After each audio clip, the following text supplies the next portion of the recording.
Okay, can admit people, 12 o'clock. Yes.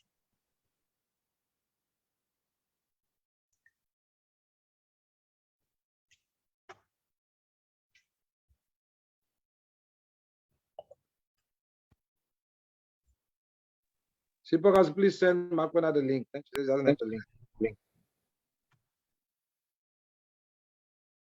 Whatever the difficulties, our people in South Africa will be totally liberated. Please, carry on. The struggle is on.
We see a completely non-racial society.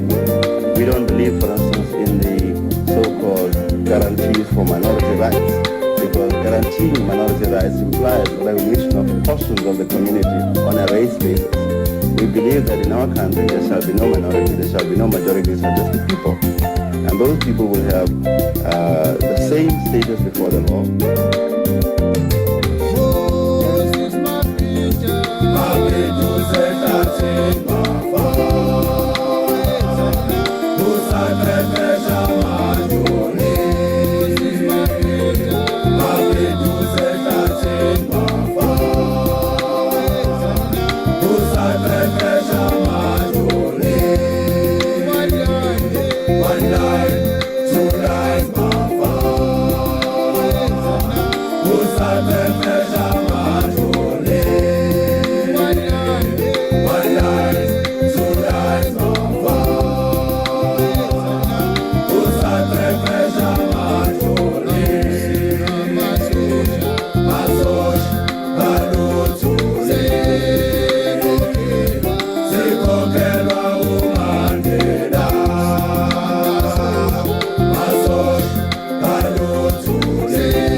Soviet.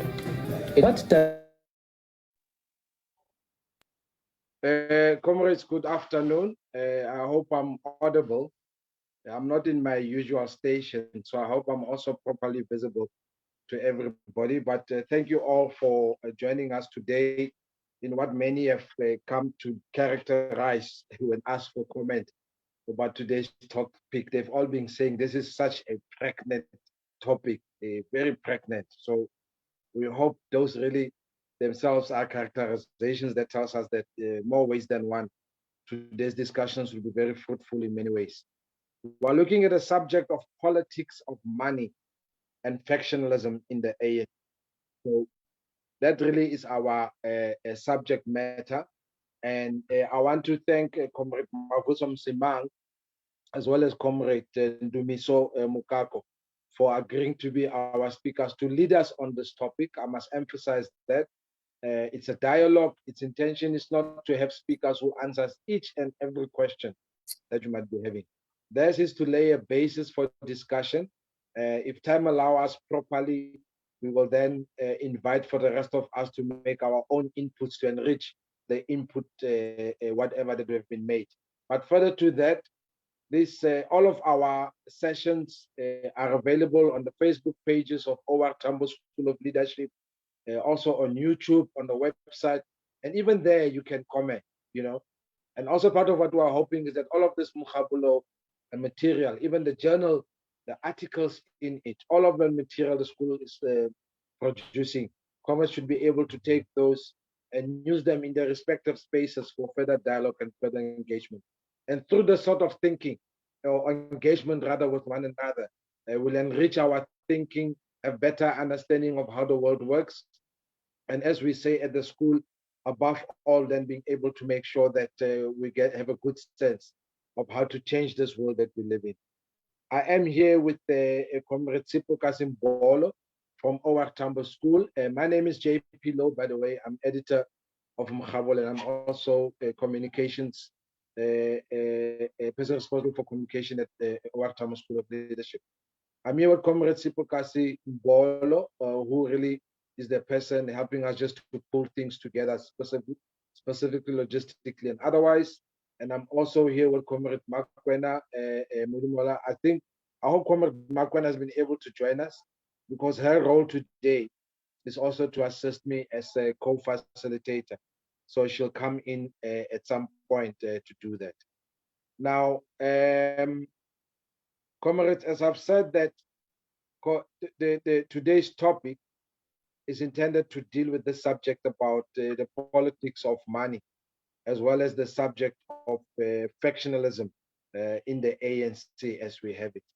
And we thought that at the bare minimum, you know, we should apply ourselves around 3 questions. And I do say bare minimum because it could be extended partly through our speakers and also even yourselves when you come in at a later point. So the first question we want to deal with is to just look at this subject sort of like in historical context to the present. And we ask the question, what is the genesis of factionalism and money politics in the African National Congress?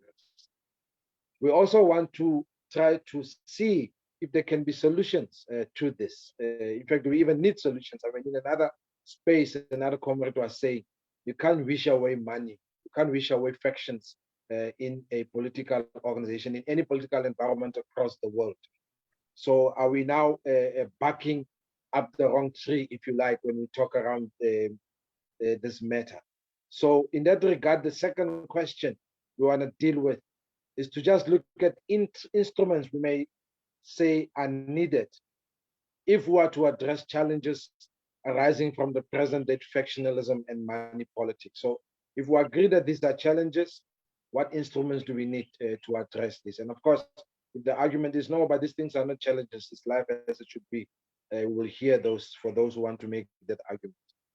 Then the third area we want to deal with is saying, is revolutionary morality attainable in the context of calls for a united ANC? And I mean, you'll hear many leaders will always say the ANC must unite. The ANC must unite. The divided ANC is not good, not only for the ANC itself, but for society broadly. For the advancement of the national democratic society, it can happen if the ANC is divided.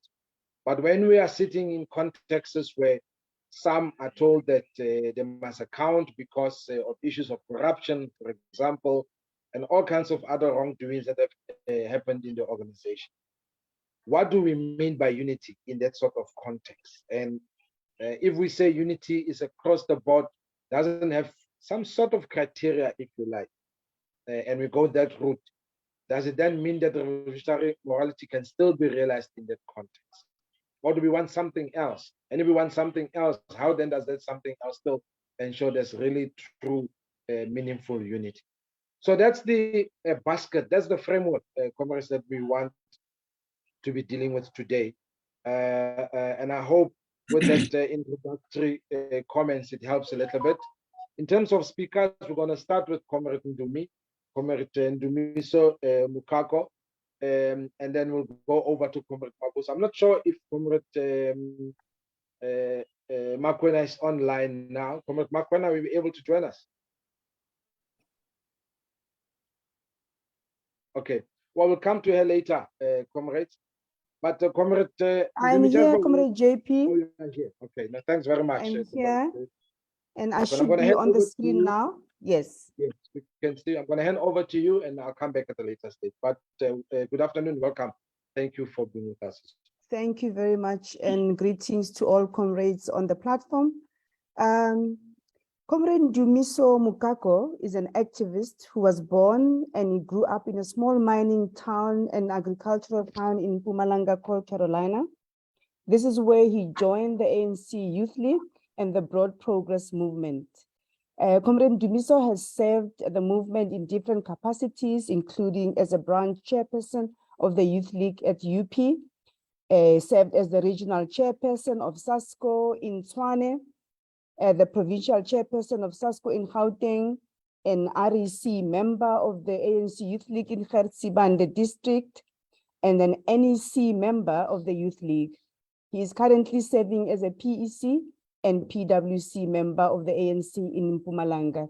He also serves the OR School, Tambo School of Leadership in a capacity as a speaker, where we call upon him to speak on different topics. We welcome him today, this Sunday afternoon. Welcome, Comrade Ndumiso.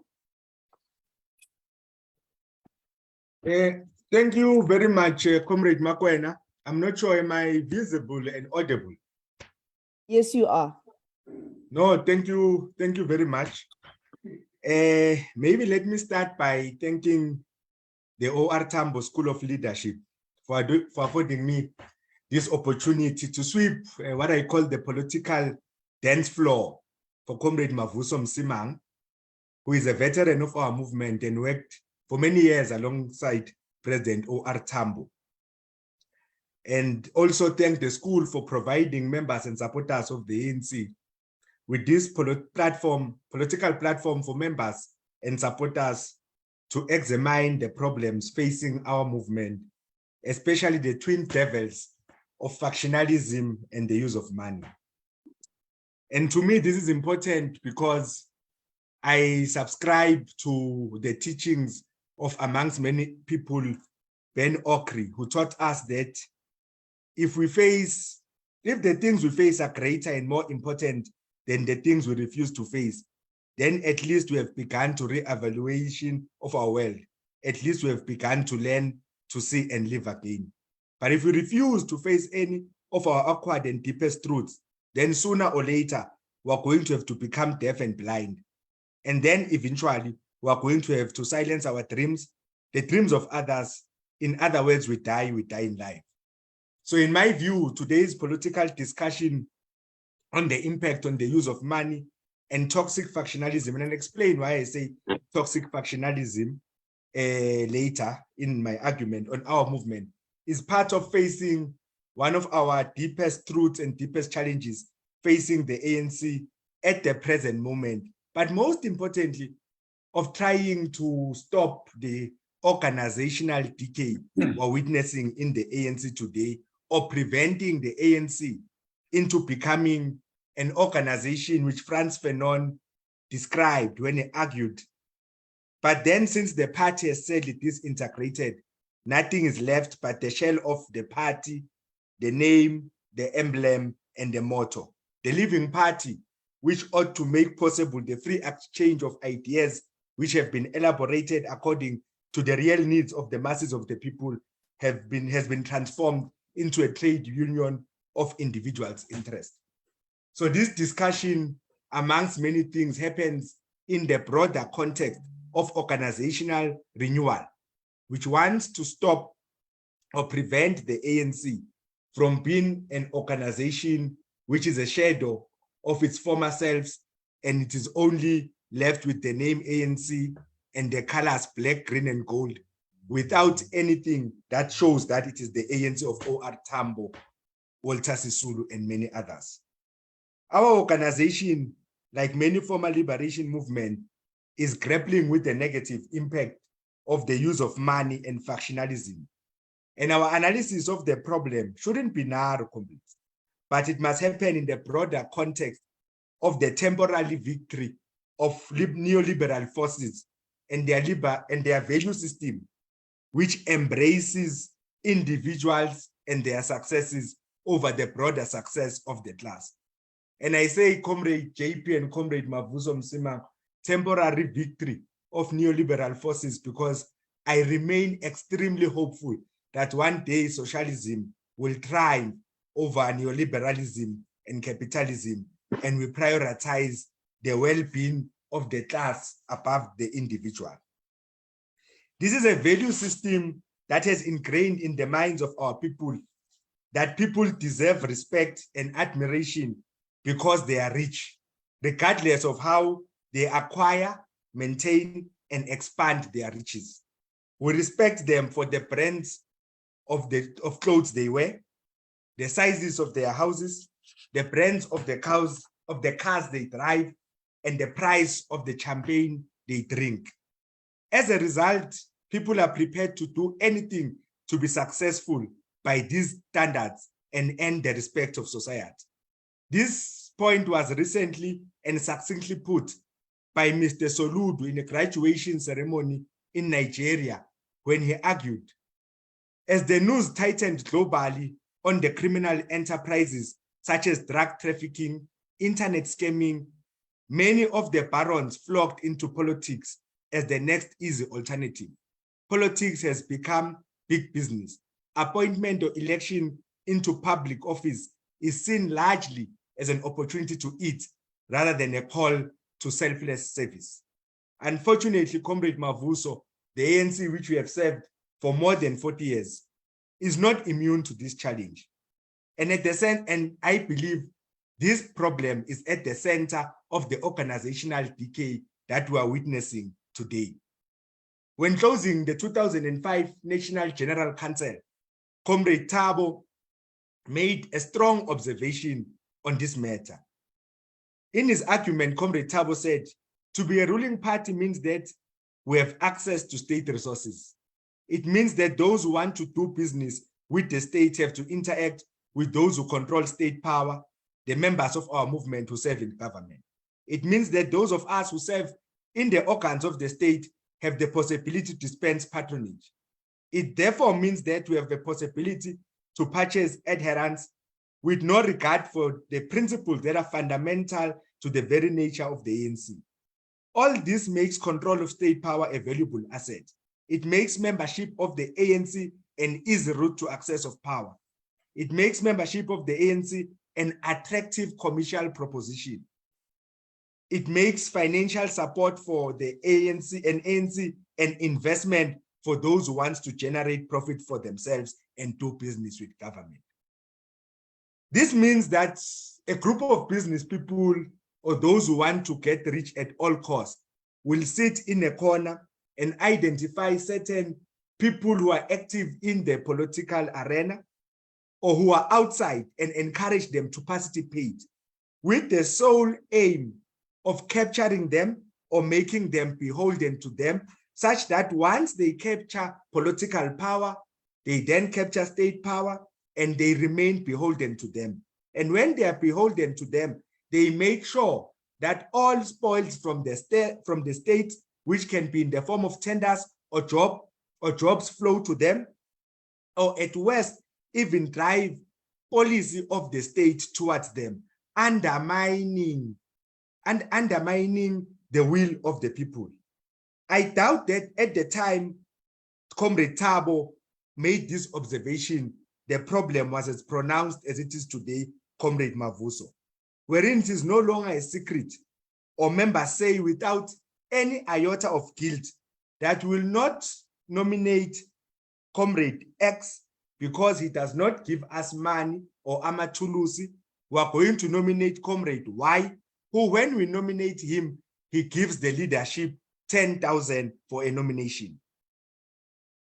when Comrade Thabo made this observation, I doubt that it was as pronounced as it is today, that comrades say openly that we are not going to support Comrade X, even though he is capable, because Comrade X understands the ANC, but Comrade X akakipi.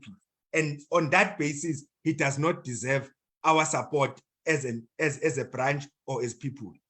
I also do not think that when this observation was made, the leadership had imagined that one day we will get to a point wherein delegates are given money by factions as part of conference packages, and at worst be instructed to produce proof of their votes because of money that they were given.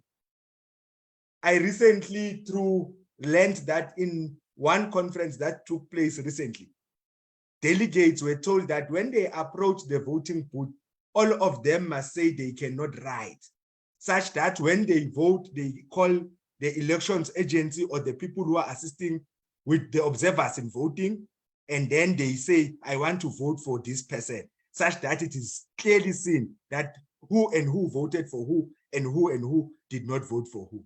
That is how bad the culture of money is. We have many surprise leaders in the ANC with no traceable track record who have emerged because of the depth of their pockets. That's how problematic the problem of money has become. The problem of factionalism is much more complex to diagnose, and as a result, difficult to completely obliterate. Comrade JT made the point earlier that maybe we must accept that we can't do away with money, nor can we do away with factionalism. Maybe we must start by looking at how do we manage this. The complexities of factionalism have been discussed by many revolutionaries and scholars of political science. For instance, in the well-known article of Comrade Joel Nechitenze, where he speaks about cats and of cats, factions, and the revolution, he asks a question, whether are factions not an inherent feature of social organizations, and attempting to obliterate them is a waste of time. Comrade Joel was not the first to have a thinking in that direction. In fact, Leon Trotsky puts it much more openly when he argues that if factions are not wanted, there must not be any permanent groupings. If permanent groupings are not wanted, temporary groupings must be avoided. Finally, in order that there is no temporary groupings, there must be no differences of opinion. For wherever there are two opinions, people inevitably group together. But how, on the other hand, avoid differences of opinion in a party of 500,000 men, which is leading the country, and exceptionally complicated and painful conditions? Comrade Trotsky and Comrade Joel are saying, should we not maybe accept that factions are an inherent feature in social formations, and it is difficult to obliterate them? Because once there are differences in opinions, whether genuine or disingenuous, people will usually group together to make sure that their viewpoint triumphs. So that is the issue of factions and how people see it. But it is also important that we note that factionalism in an organization as big as the ANC might not be avoidable. I think we must also have that at the back of our mind, and I will discuss why later. But important to note again is that factions are not unique to political formations only, but also exist in religious formations, like we are seeing in the big Shembe Church and PPC here in South Africa.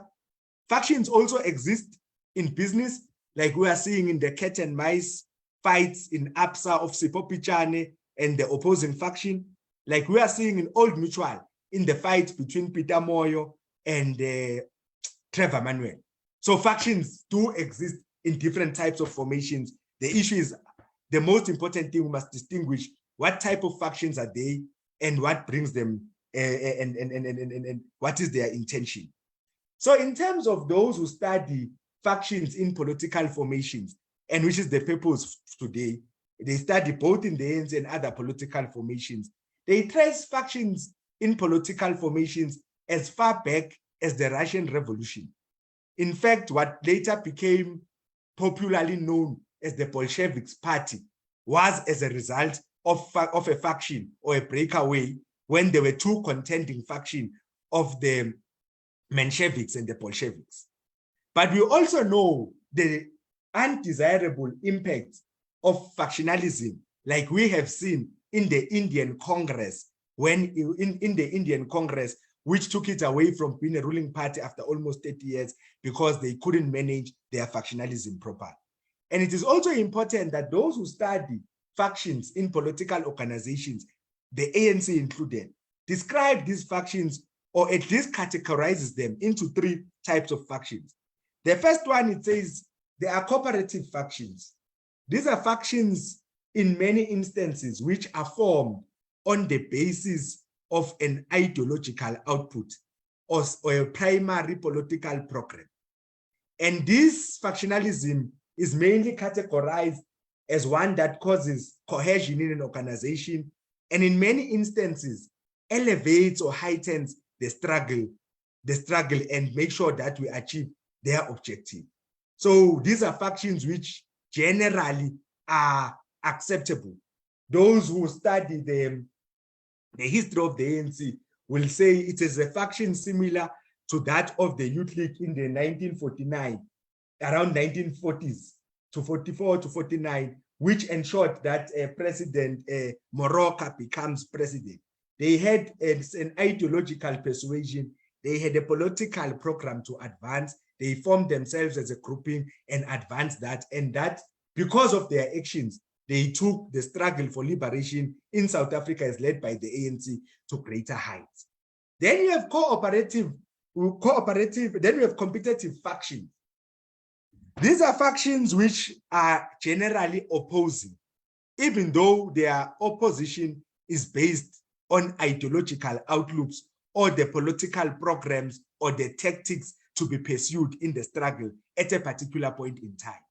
These competitive factions, if you study the history of the ANC, will be likened to the time of the 50s, when you had Abopotlako Libalo against which were a faction that calls themselves Africanists in the ANC. A key to their opposition, or what brought them together, was the issue that they did not wholeheartedly accept that South Africa belongs to all who live in it, black and white. Then they formed that faction, and the ANC as an organ remained united under the stewardship of Walter Sisulu, who was the Secretary General at the time. We all know what happened to those comrades, and they ultimately formed what later became the PAC. Then you have degenerative factions, which are factions not based on any ideology, but are self-serving. They are about advancing the personal interests of members of the factions and leaders of the factions. They are factions which will turn any organization in what Frantz Fanon described earlier, a trade union of personal interest. And it is my view, Comrade Mavuso, Comrade JP, and Comrade Makwen, that unfortunately, as the ANC, that is where our factionalism is, degenerative factions. This is toxic factionalism, which, if compounded with money politics, cripples the organization. And that is why, at the present moment, as the ANC, we are struggling to advance our program of social transformation. If these are not attended properly to, they have very undesirable outcomes for the revolution, for our country, and the world at large. For instance, at the present moment, what are the symptoms, or what are these terrible things that the factionalism we have in the ANC does to the organization? The first one, it compromises the quality of leadership elected into structures to lead the ANC. Compounding factionalism with money, you elect the one with the money, the richest one. So if I want to be elected, I go sit somewhere in a corner, count the delegates going to Nasrec in December, go and look for funders and say, I'll give each one of them 10,000. I want to be this. And I get elected. irrespective of my track record in serving the movement and my capabilities in understanding and being able to advance the struggle. It becomes a serious problem. Factions also, because they are self-serving, they compromise the quality of leadership because they elect not the most capable amongst them, but they elect those who are beholden to them and their thinking, which is a serious problem. So that's the first thing that it does. But another thing which factionalism does, it breeds suspicion between members of the organization themselves, and it also breeds suspicion between members and leadership. So what happens is that when a leadership sits and takes a decision, if they are known that they are a faction or they belong to factions, their decisions are not taken in good faith by structures. They are taken as a result of that grouping that wants to serve itself. And in many instances, because at the center of the decision that those leaders take, the decisions are not in the interest of the revolution. And as a result, members treat them with suspicion. At worst, we see members defying those decisions. So those are some of the issues that happens. Factionalism, in some areas, the toxic factionalism which we have in the ANC today also results in violence and at times killings. You compound factionalism and money, it becomes a matter of life and death. And for me to occupy a certain position, because the faction that I am involved in now is the one which is characterized as a degenerative faction, and it is about accumulating and saving myself. And as a result, I must displace Comrade X at all cost. If I'm unable to displace them through the ballot or in organizational process, I must do it through the barrel of a gun. And that is a problem. Produces corruption and undermines development, because in its nature, it is formed to serve its members. It ends up becoming about that, making them rich, making sure that they get the jobs they want, making sure that they get all the things which advances their personal interest or upward social mobility at the expenses of the noble goals of our revolution. So it becomes a serious problem. And when that happens, the people suffer, because money which was intended to provide services to our people becomes an issue, becomes used to service the faction and advance the personal interest of the people. It undermines the capacity of the state. Once there is absolute degenerative factionalism, people who are appointed to the state are not the most competent or most qualified. It is only those who will advance the personal interests of the people that are dominant in the faction. So if you are looking for an accounting officer and anything else, it must be someone who will advance the narrow interest of the faction, not the most skilled or most competent. And as a result, the capacity of the state gets compromised. In fact, there's a paper written by the prof on Mistra. He was speaking using Nelson Mandela Bay as a study, where he speaks about them having 2 accounting officers, and he explains that at a local, in the local state, how accounting officers become proxies of local political elites or business interests. And as a result, it must be the accounting officer we want at all costs, even if it calls for us to degenerate to levels of having 2 accounting officers for one institution, and hope that the courts will rule in our favor. But we do not debate these things, or we're not discussing here, Comrade JP, because we are debating society, or the OR Tambo school likes to debate. We want to know what is to be done. How do we improve the situation in the ANC? And I have maybe 3 proposals before I will step off. And as I said, I'm just sweeping the dance floor. Comrade Mavuso will take us through the real issues and how we best confront them.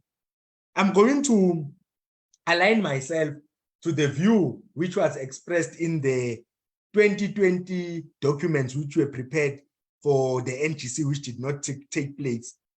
We spoke about what we call an organizational state of emergence, and just modify it a bit, consistent with some views expressed with comrades, to say we might need to remake the membership of the ANC.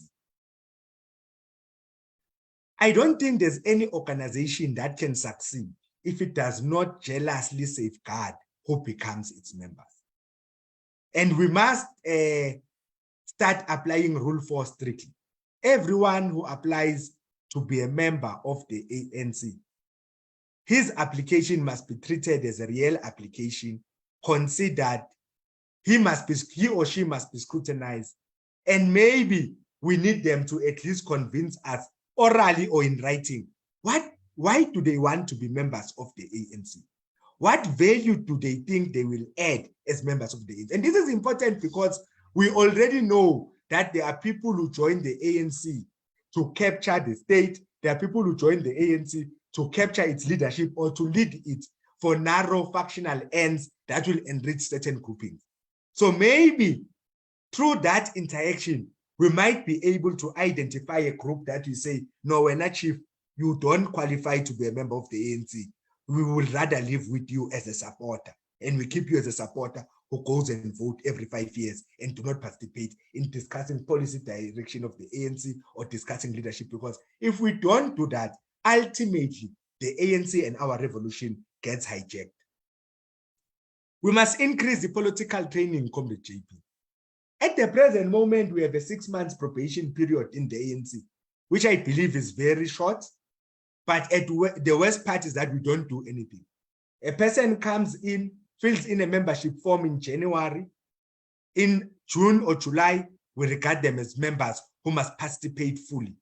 They have not maybe attended even a single program of the ANC, even read the oath which they signed. Then we consider them to be members.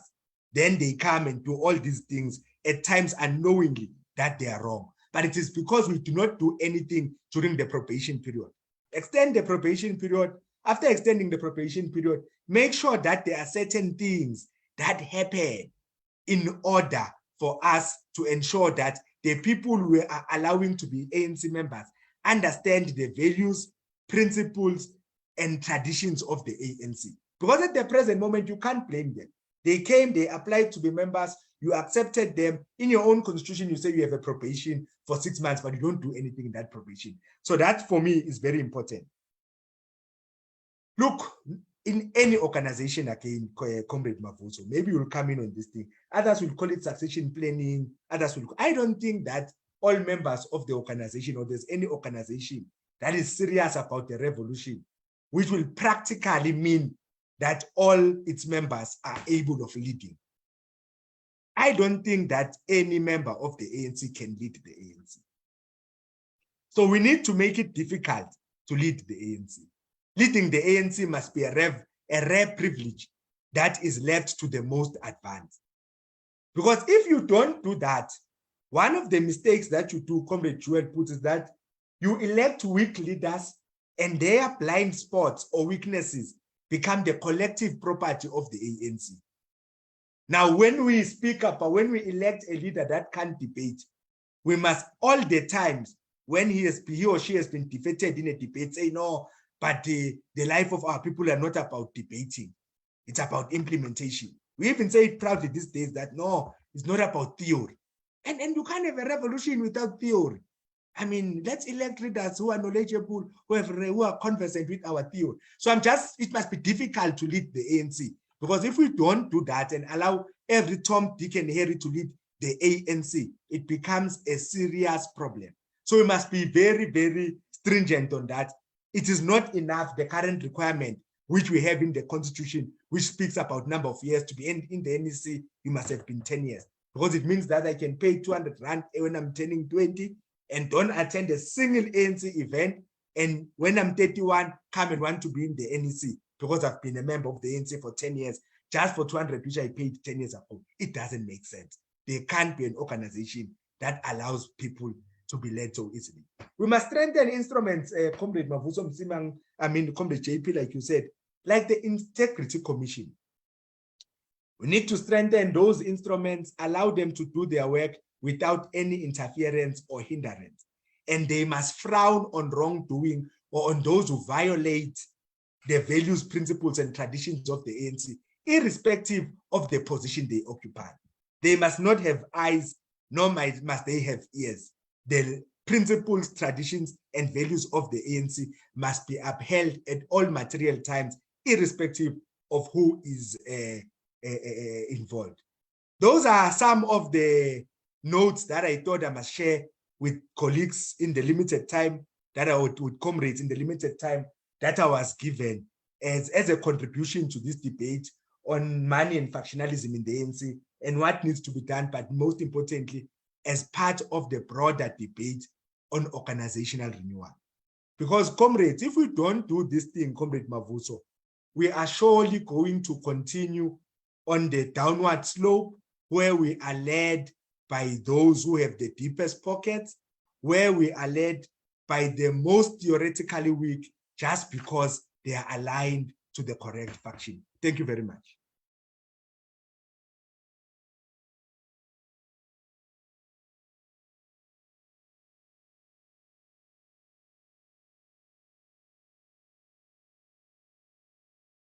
I'm done, Comrade Makwena.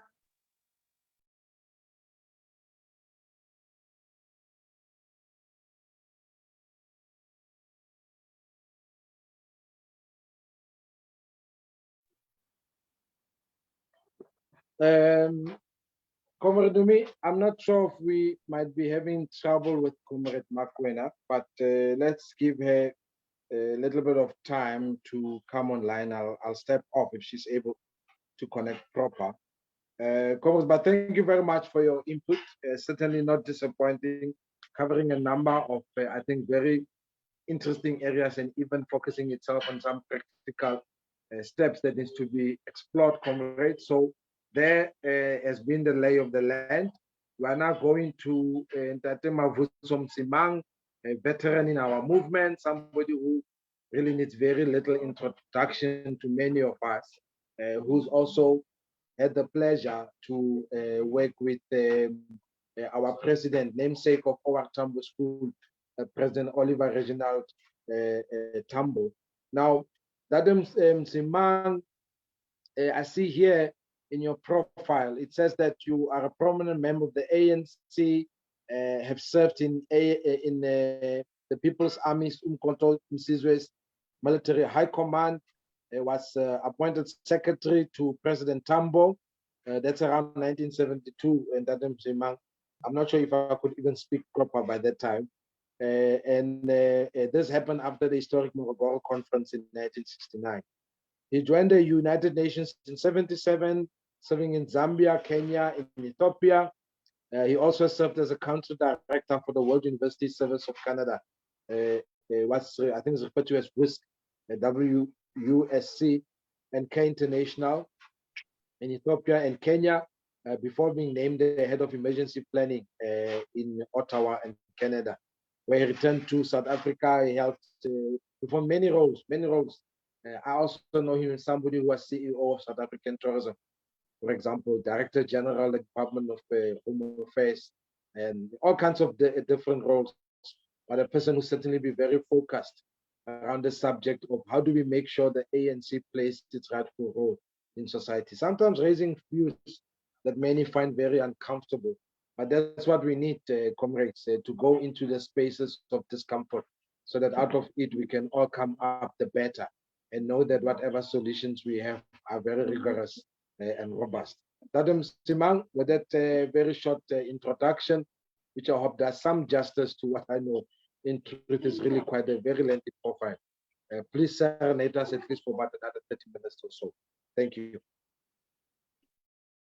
Thank you very much. I greet all your viewers, listeners, participants on this program. May I be allowed to disappear now that we have seen is the topi that claims to be Mavuso Msimang. My network, I don't want to blame ESCOM, is not in a terrific condition. So I'll switch off the video.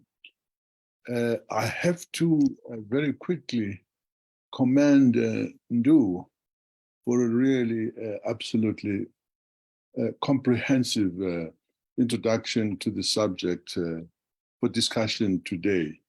It helps me not go into some detail. I wish we had collaborated more closely in what we were going to each say, but I think I will find a way of tiptoeing around some of the things that he said and not have to repeat them. Thank you so much. Thank you so much. Last month, Comrade Paulo Jordan published a significant paper that must be read by all ANC members. It was published on the 22nd of October. It opens with the following statement, and I quote, "The critical importance of the urgent need for renewal was underscored for me when I contemplated the outcome of the ANC losing an election. That would amount to a major victory for the opponents of progress and forces of counter-revolution," close quotes. He adds rather sternly, "We cannot allow that to happen." Staying with Comrade Paulo, essays on the strategy and tactics document that was developed at the 1969 Morogoro Consultative Conference, he reads the following section from that document. "Our nationalism must not be confused with the chauvinism or narrow nationalism of a previous epoch. It must not be confused with the classical drive by an elitist group among the oppressed people to gain ascendancy so that they can replace the oppressor in the exploitation of the mass," I close quote. And before I let Paulo go, he says about the Green Book, which was produced in 1979.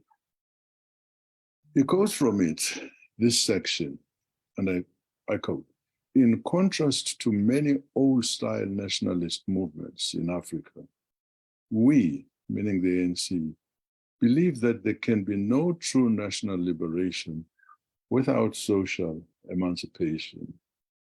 And dolefully, he says, ironically, a movement that had prescience to warn against such developments is having great difficulty in addressing these issues.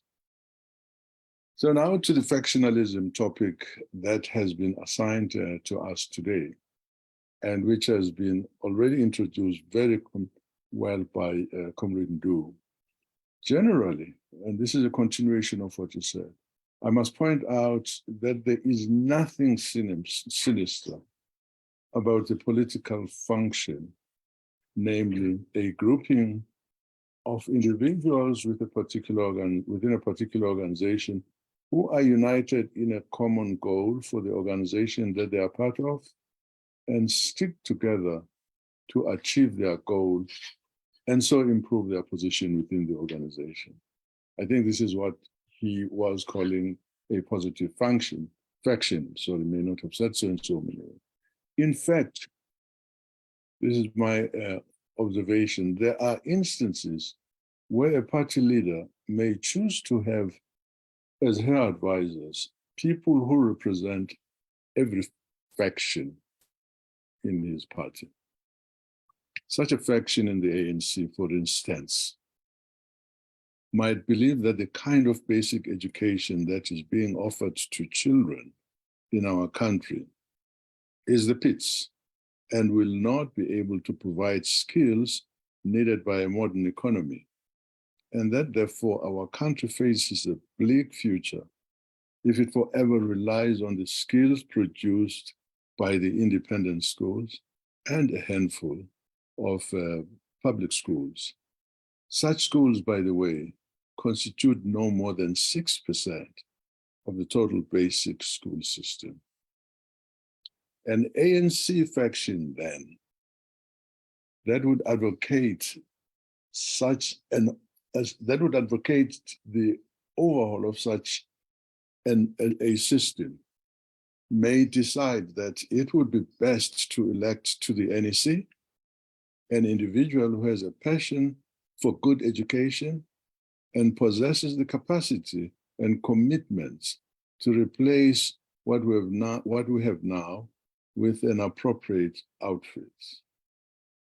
Another example of such a faction would be one that would say the government is not paying sufficient attention to the plight of the workers, hence South Africa's most unfavorable Gini coefficient, you know, this thing about being the most unequal country in the world. Or a group within the ANC might think the ANC does not have an agrarian strategy or program worth the name, hence the endless migration to urban areas of people from rural areas in search of very scarce or virtually non-existent jobs. It could be a group that looks at any of the crises that we are facing today. Both Paulo and Ndu talked about a social compact. The high crime rates threaten the security of the people. High employment rates mean no jobs, no food for families.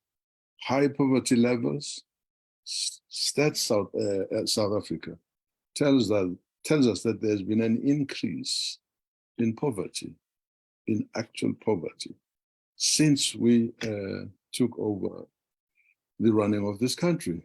I think at a certain time, a few years ago, it was 52 point some percent. I don't have these things in front of me, but it sits now at more than 55% of the population that is actually categorized as poor, 27% or so being desperately so. So there would be no reason for anyone to frown on the existence of factions that address these things that we're talking about. We would probably stop being as irrelevant as many people think we are in the ANC, where much of what you hear is discussed over there pays very little attention to the issues that we've talked about. Very unfortunately, factions in the ANC can never be categorized or characterized as motivated by considerations that I've just mentioned above. The so-called RET group, for instance, beyond trotting out dogmatic assertions about nationalization, etc., has developed neither policies nor strategies to support any of their propositions that seek to assert that the ANC is following a wrong path. Neither do they exhibit the behavior at a personal level and lifestyles that are compatible with their putative ideological outlook. You know, here are people who are all for radical economic transformation, and what do you see about their lifestyles? The kinds of things that Ndu was describing, cigars, cars, and all of these things. It's not very reassuring. So in the absence of issues-based groups, the main objective of factions in our organization today is to grab power and use it for self-aggrandizement or for illicit access to state resources, or for some now, to avoid prosecution as per Zondo Commission recommendations and going to jail. They exist and shout slogans that have a revolutionary ring, but it has nothing to do with that at all. But that here are people who want to protect themselves from the things that they've been doing by shouting revolutionary slogans.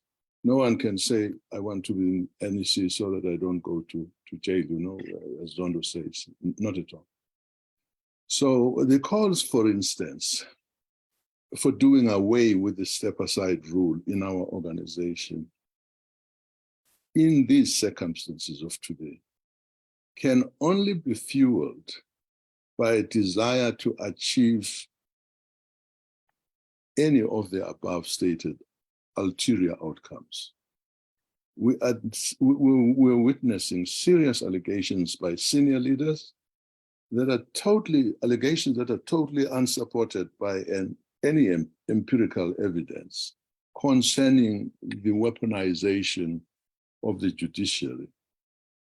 These are people who ought to be defending the patriots who are working in these institutions, but by attacking them without really any supportive evidence, the effect is to create doubt among the people, which leads to the undermining of the very institutions whose authority is paramount for the appropriate running of government. Factions in the ANC are also a function of the emergence of an elitist leadership. So guys, don't think that factions are just those things that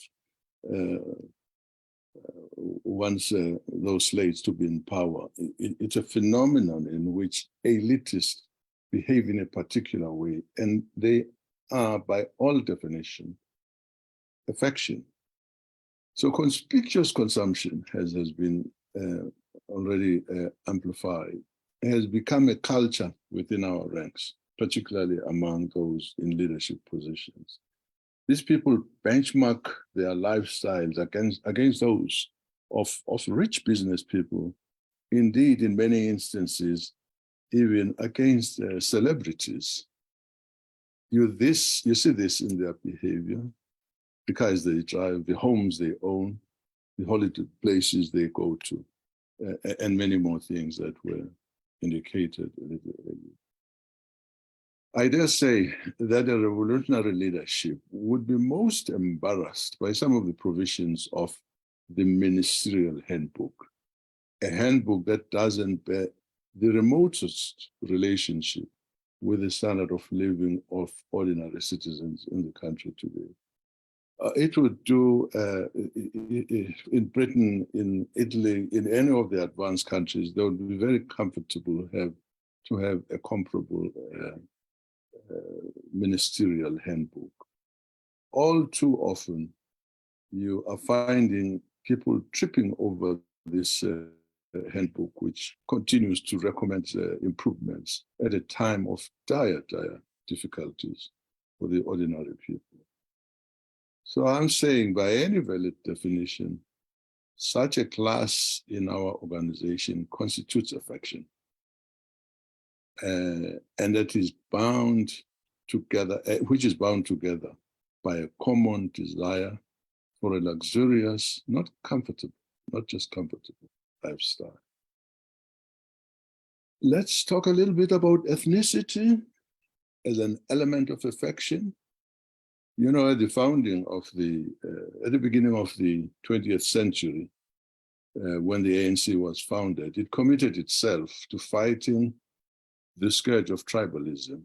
2 decades into the 21st century, chauvinism is alive and kicking.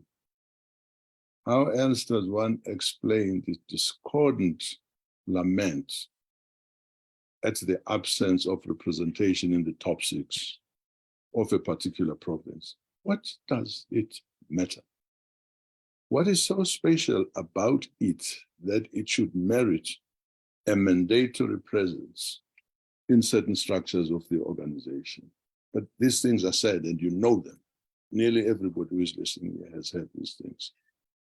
You know, during the infamous 2021 July disturbances in KZN and parts of Gauteng, the president decried the element of ethnicity that was manifest in the upheavals.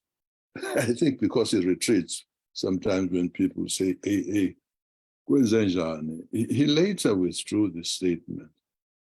But you only need to listen to WhatsApp messages that went viral at the time of this upset, which were generated by ANC branch members in the province, what they were saying about not needing people of certain ethnic backgrounds. So the relapse to tribalism is not confined, I must be very clear about that, to one province. It's prevalent in Limpopo, it's in Northwest Mpumalanga, in Gauteng, and elsewhere, unfortunately, where you have ANC people. Let's touch quickly on the national question, which is allied to ethnic chauvinism, which means the increasing exclusion from organizational activities. It has seen increasing exclusion from organizational activities, and in particular from leadership positions in senior ANC and government structures of the so-called minorities, people that we continue to call coloreds, Indians, and whites. You know, the regression from the 1994 position is so palpable. You look at reshuffles that take place in cabinets and many other things. You've got really good people who suffered as much as they could. You know, we can't blame them for not having been oppressed, some of them, as much as we Africans by the apartheid system. But they played their role to the fullest. Many of them made sacrifices as much as any revolutionary would have been expected to make. To start categorizing them today as minorities is something that I think is a contributor to the difficulties that the ANC is having today. It's deplorable. It's deplorable, in particular, from an organization that, as Paulo says, was a pioneer and played a lead role in the drafting and adoption of the Freedom Charter in 1956, and later of the Constitution of South Africa. You only need to hear Albert Sachs describing how the DNA of Oliver Tambo seems to run through the entirety of the Constitution of South Africa. I would recommend that comrades who may not have seen the book, it's on the shelves now, exclusive, Dear Comrade President, which is written by Andre Orendahl.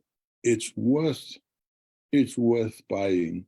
It's worth reading to fully understand how a constitution that is dismissed so ignorantly, so lightly by some people, is actually the handiwork of people who were deployed by Oliver Tambo. They include the Zola Squayas, among others, Paulo Jordan himself, to work on when the opportunity to go into negotiations presented itself. The question that was asked was, what are we going to put on the table? What shall we say we've been fighting for? That's how, among other key documents, the Constitution of South Africa came into being.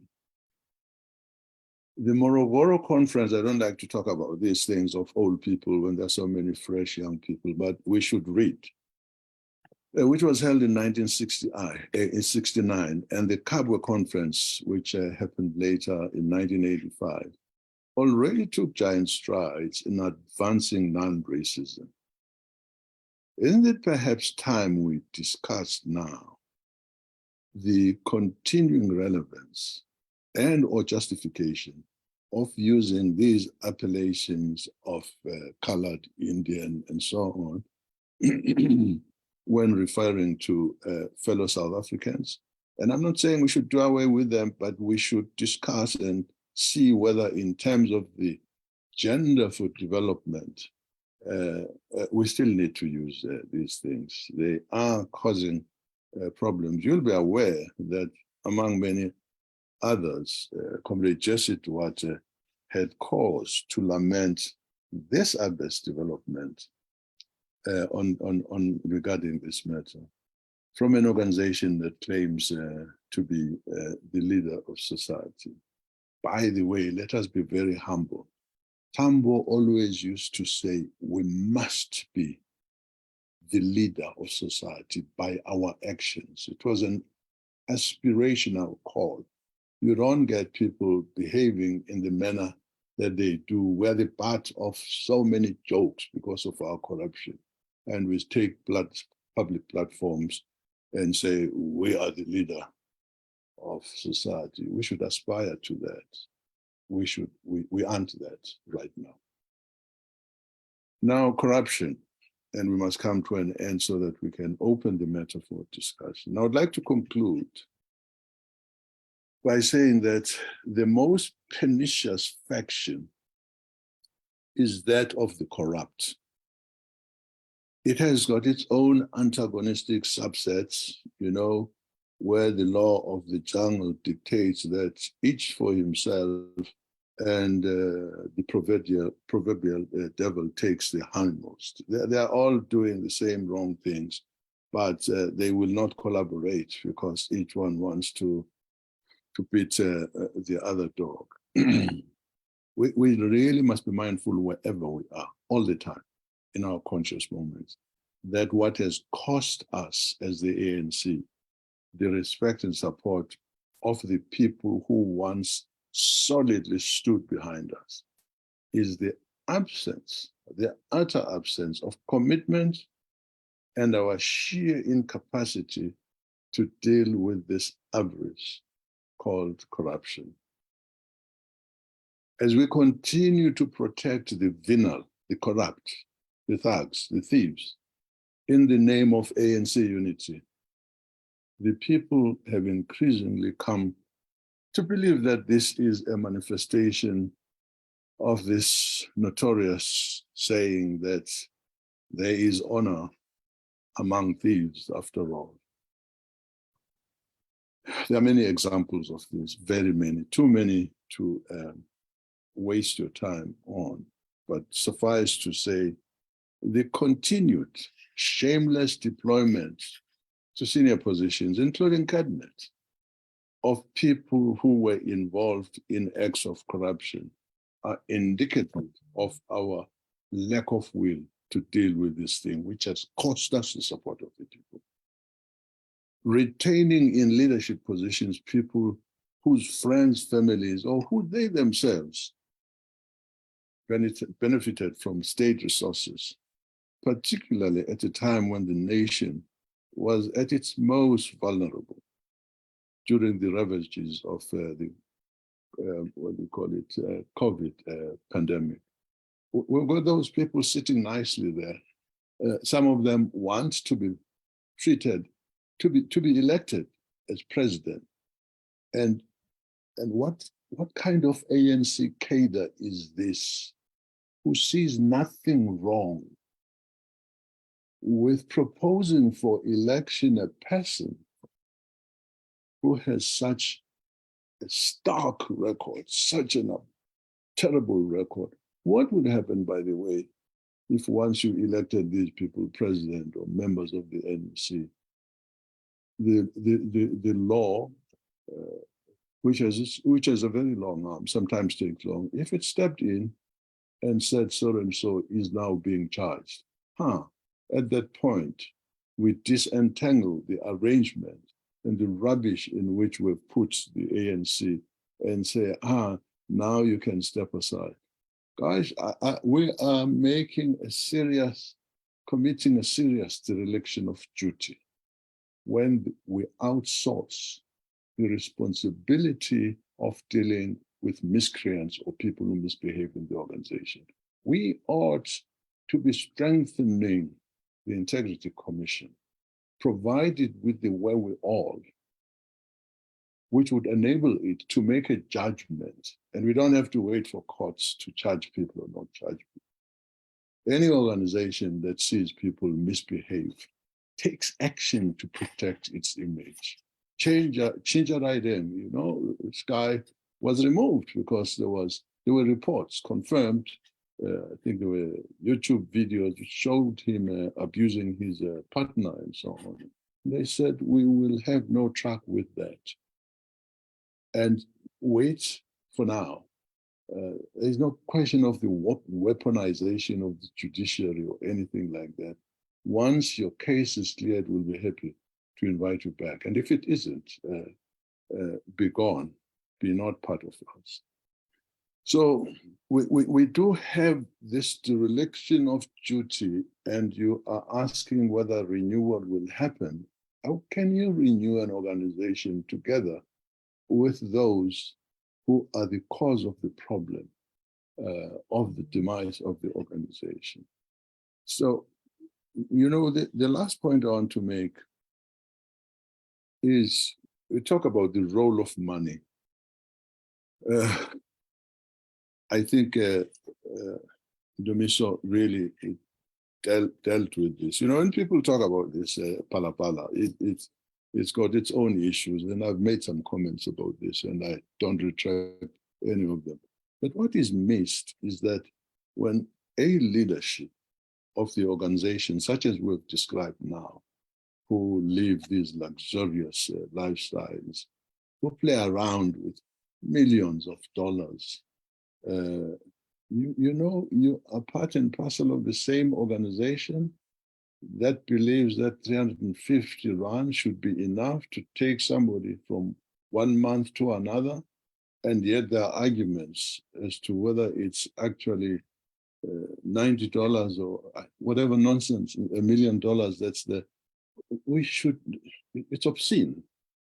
For maybe when these people, these Israelis who have been caught who do drugs, and other people who play around with money do these things, it doesn't belong to a political organization. Finally,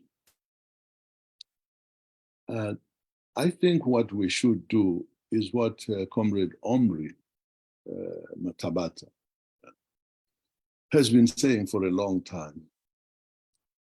Let's give every member of the ANC in good standing the opportunity to participate in the election of members of the NEC.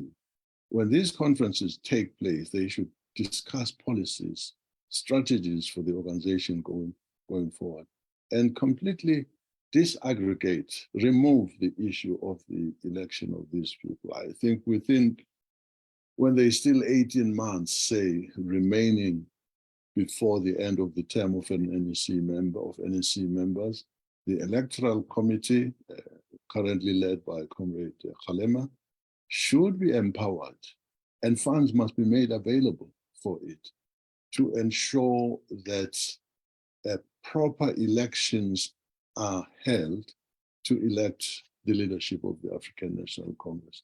The simple thing here is if our delegates, if branch delegates are corrupted, two of them coming from a branch, whatever the number, it must be that much more difficult to bribe everybody who belongs to the ANC. And therefore, this issue of money playing this kind of role would severely diminish if we increased our democracy by involving the mass, the grassroots of the ANC in the election of our leaders. I want to end there, and I'm sure what I said may have provoked some comments or disagreements, but thank you very much again for giving me the opportunity to say these things, and I'm grateful that Ndumiso really unpacked and opened this thing up so much more. Thank you very much. Thanks very much, Dr. Msimang. I'm going to hand over to Comrade Makwena. I hope that she's been able to connect proper now. Comrades, just to deal with one or two housekeeping issues. One is that when you are about to speak, you cannot unmute yourself. We'll make it difficult for anybody to be able to unmute themselves. So when we call out your name, we're going to ask that you switch on your video. And then when your video is switched on, then you can then speak there. We'll ask you to unmute.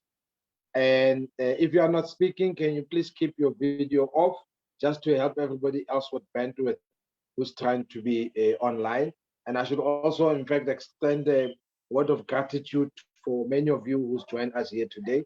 I think very pointed points raised by Mavuso Msimang, and also coming from Comrade Ndumiso in his own input. We will ask for hands, but I'd like to now hand over to Comrade Makwena just to move us forward. Comrade Makwena. Good afternoon to all the cadres that have joined us. Thank you, Comrade JP. I'd like to extend my gratitude to Comrades Mavuso Msimang and also to Kader Ndumiso for their elaborate presentation of the topic at hand. From here on, comrades, we're going to ask you to give your views. We're going to admit you one by one. Raise your hands, please, if you want to contribute to the debate. As we said earlier, this is not a one-way discussion. It's all of us giving views to the topic. Can we all ask for hands for those who want to contribute? And I will nominate you by show of hands, please.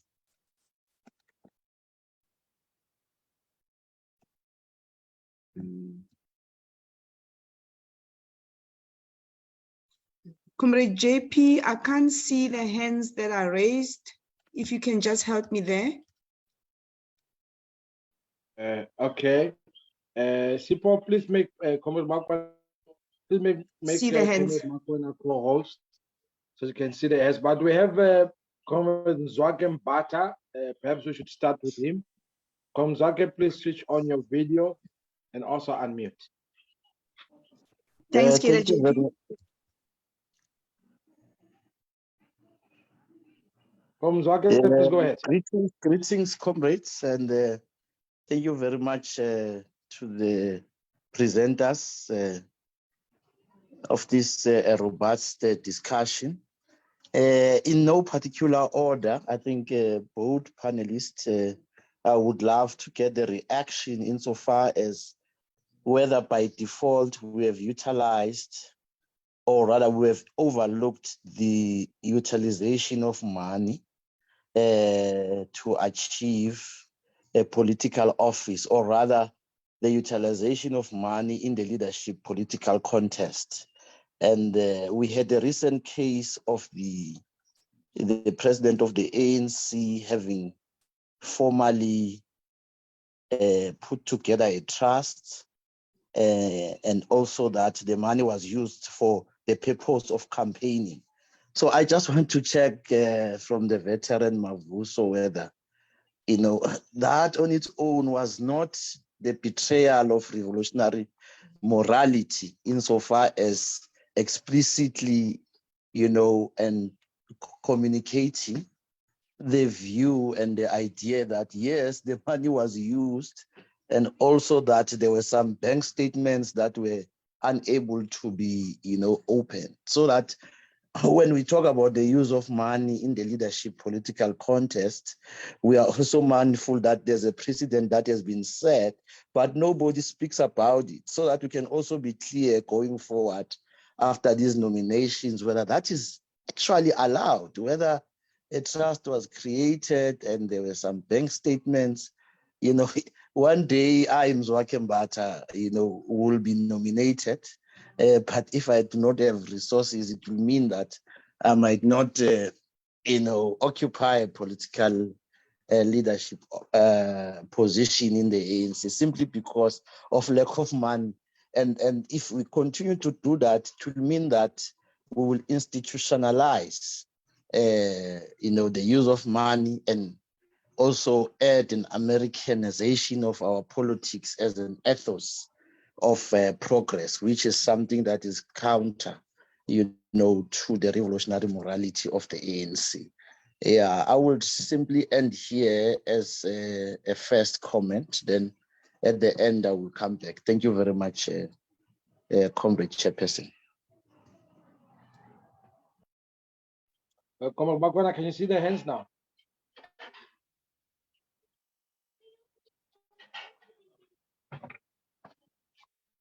Comrade Makwena? All right. Comrade Randall Roman, you are next on the floor. If you could please, I see you don't have video at all. I hope it doesn't mean we can't see you on video, but if you could please try to put on your video and unmute, please. Randall Roman. Comrade Randall? Thanks, JP. I can see their hands now. I'll proceed from here after Comrade Randall. Sure. Hey, thank you, comrades. I'm not sure if you can hear me. I don't have my camera on. That's why I don't have video. Can you hear me, comrades? Yes, we can hear you, Comrade Randall. Okay. Go ahead, please. Thanks. So mine is to say that Comrade Ndumiso spoke about the issue of not being able to avoid factionalism. But what I want to ask is, should we not look as to avoiding factionalism, but considering that the ANC is a broad church organization, is it not a necessary requirement, the existence of factionalism? And then we work towards the management of the factionalism in itself. Because, for an example, if one were to have ideological differences with comrades within the organization, it becomes actually a requirement that like-minded comrades start debating and forming these groups to advance a particular, or to steer the organization in a particular way. I hope I'm clear on that, comrades. Thank you. Thank you, Comrade Randall. I will ask Comrade Lutando to also pose a question or contribute, and he'll be followed by Comrade Mpongoshe, and then Comrade Muhlala Sibei, and then Munyai. After that, I will ask our speakers to respond, starting with Comrade Ndumiso and followed by Comrade Mavuso. Thanks.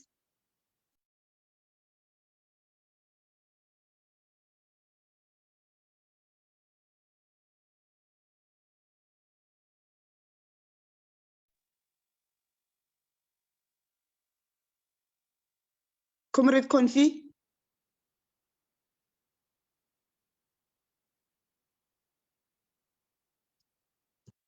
Comrade Konfi.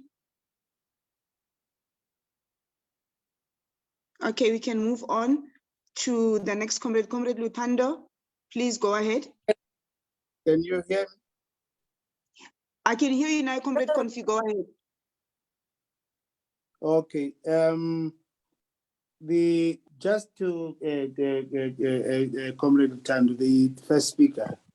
There are a number of proposals that Comrade had given, which were relating to what is it that can be done to be able to get good cadres in the ANC. But what he's proposing to me does not amount to us creating what I would say is a sustainable system of meritocracy. That is the first thing. The second thing is that Comrade Mavuso did mention that we can learn from what happened at Morogoro and at Kabwe. And he cited the issue of the manner in which people are looking at the question of race. But where I am, I think that the greatest lesson that we can learn from the Morogoro conference is in fact not the conference itself, but what has been raised by the people who signed the Hani Memorandum, where they raised very critical concerns on how money and the lack of integrity amongst ANC NEC members resulted in the ANC facing an existential crisis at that time because of creeping corruption, nepotism, and the use of money by specific people that were mentioned in that memorandum. Now, if we are to learn from that, we can then be able to resolve the problems that we are having today, because we will be very brutal in the manner that we will deal with this. The thing that is making it impossible for our leaders to convene the National Consultative Conference I would say that it is the lack of honesty and bravery to confront the reality of today, which is that the ANC is facing an existential crisis.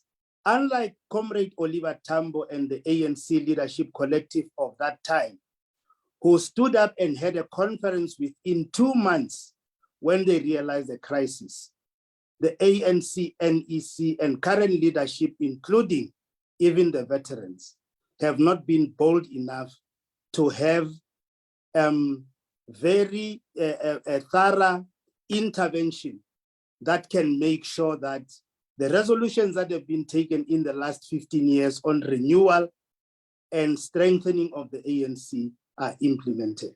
Thank you. Thank you, Comrade Confidence, for that contribution. Can I ask Comrade Lutando to proceed? Comrade Sipogazi, please unmute him. I'm not able to do it from my side. Thank you. Comrade Lutando. Okay, thank you, Comrade Chair, and thanks to the two panel members for their contributions, very enlightening contributions. I just want to make 3 quick points, Chair. First one, I think the issue of money in ANC politics is not new, and it's not confined at national level. Almost every conference at a provincial and regional, and even to some extent at branch AGMs, there is money, and there has been for quite a while. So I think it's unfortunate that the focus tends to be at a national level only. And whereas we all know, even in the upcoming list conferences, there's money that's going to flow. Unless there's a mechanism to stop it. That's the first point. Second point, I think corruption is embedded in the ANC processes themselves. For example, in the election of branches or BPGMs and PGMs and so on, how many of them have ended up in court? And in most instances, the courts have found against our organization. But the people who were perpetrating those acts of corruption have ended up even in national leadership, where the courts have pronounced that they had run processes corruptly. So I think unless we are serious about tackling corruption inside the organization and rooting out elements that we know are corrupt, I don't think our story will be believed by society. And the last point, Chair, is that I think the political economy of South Africa is the key issue for me. And I think Comrade Mavuso Msimang has made that point very, very well, that in South Africa you have this inequality, and studies have found, research has found that actually when you have such gross inequality in a society, that tends to encourage corruption. But I'm not sure if the solution of having branches electing members of the NEC directly will solve our problem. In China, for instance, you get the size of the national conference. That was the National Congress just a month ago. The delegation was less than half of our delegation. But if you look at the quality of delegates and how they were selected and how they were thoroughly prepared to represent the various constituencies of the party with 96 million members, I think that's something we can learn from. I'm not sure if our democracy cannot be corrupted if we allow members to directly elect national leadership. Thanks, Chair. Thank you very much, Comrade Lutando, for those poignant inputs.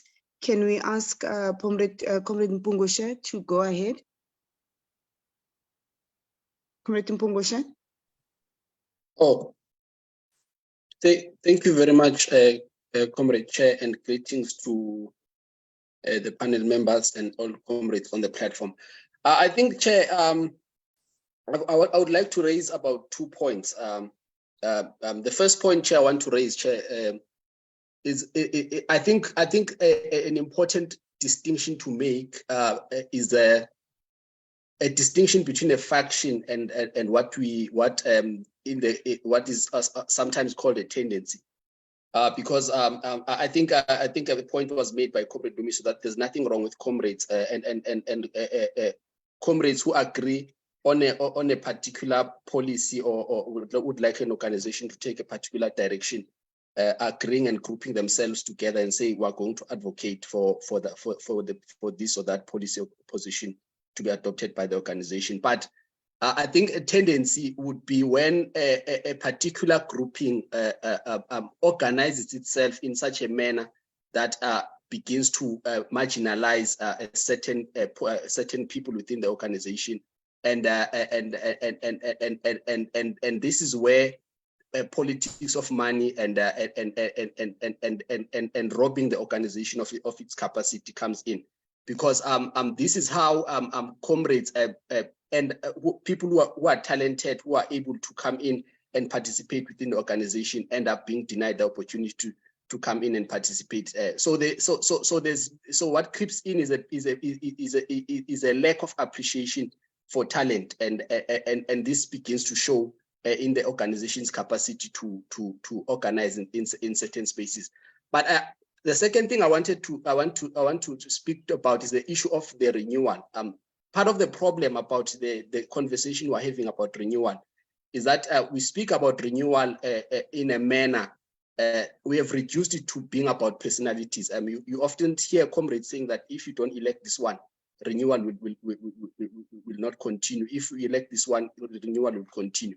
Whereas renewal, the discussion about renewal is a discussion that I think has been ever since the unbanning of the ANC. The discussion about transmitting from a liberation movement to a modernized political party that is governing in a democratic society has been an ongoing discussion. And to a certain extent, that discussion, we have not engaged it fully. There are aspects in the organization. For example, when you look in terms of we speak about maybe we always lament that the judiciary is untransformed, and you find that the organization is absent in the discourse about in shaping the legal discourse in that space. So we often find that the organization we're still trapped in the same organizational design that we came back with in 1994. There's still a greater emphasis on the mass character of the organization. We still emphasize on the youth leagues and on alliance. So our forms of organization are still the same methods that we used prior to the 1994 to the democratic dispensation. So I'm saying that we need to begin to engage, to have an appreciation of talent within the organization, so that the organization is able to be assisted in certain spaces where it's lacking, and there needs to be that beginning of appreciation. With regards to the politics of money, I think we need to first we must acknowledge that there is a need for money in the organization. I don't think that it's a discussion we need to shy away from. But the problem is when the organization is unable to regulate the use of money. An organization that has a membership of about 700 plus minus 700,000 people.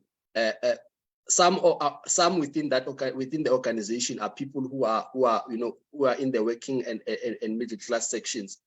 These are comrades who can be asked to contribute in a meaningful way in order to resolve some of the financial challenges within the organization.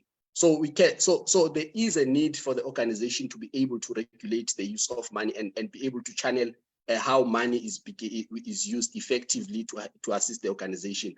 I'm saying, Chair, that we need to have a broader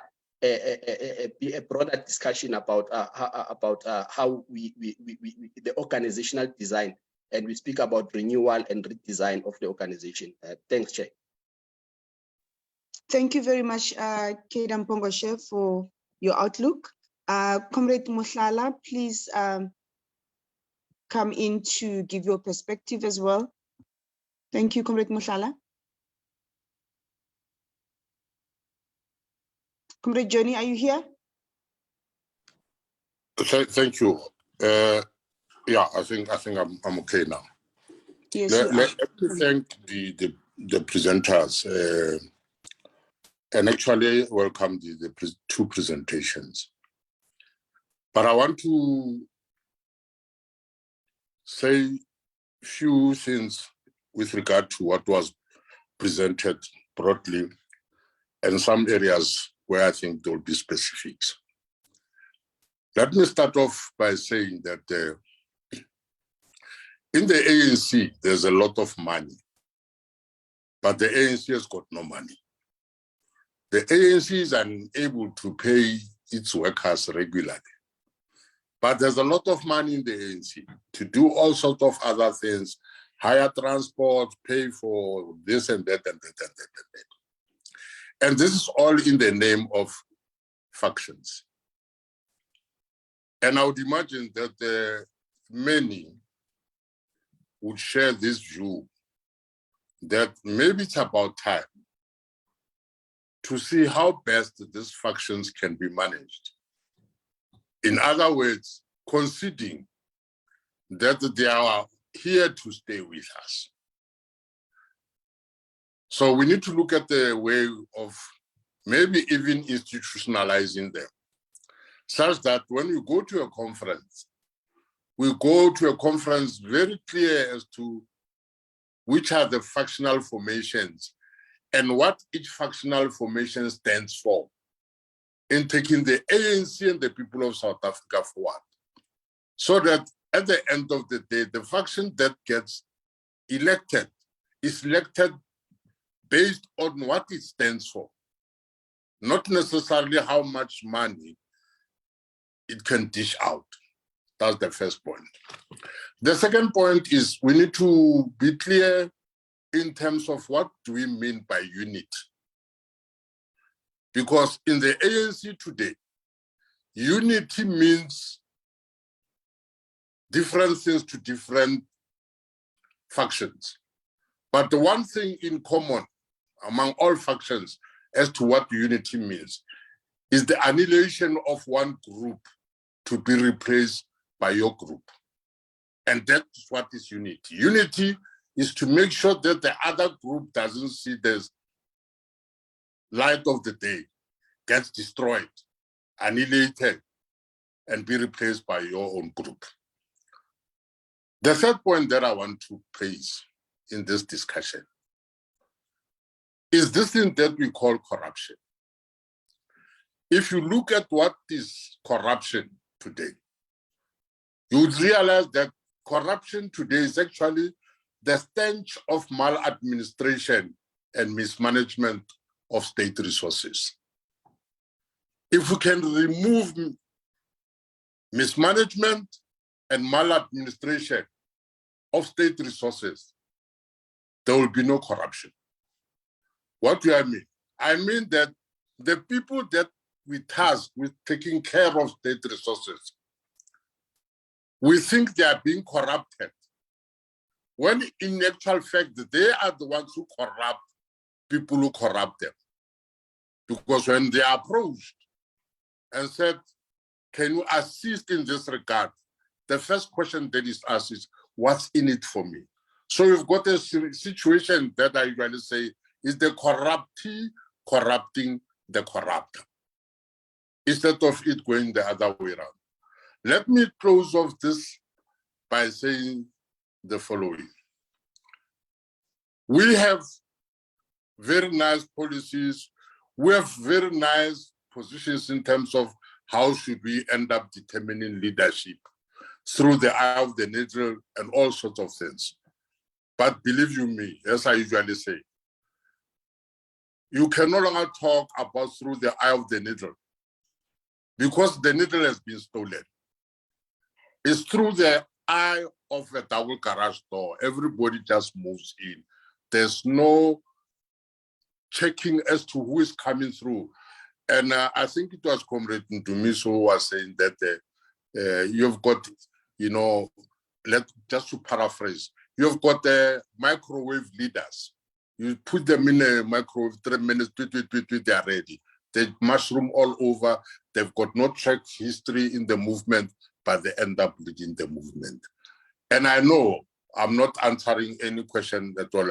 I'm instead problematizing the issues that have been raised. But hey, this is the ANC. What are we having in our hands that we are about to drop? Is it a calabash or is it a clay pot? If it's a calabash, we must know we'll never ever get it right.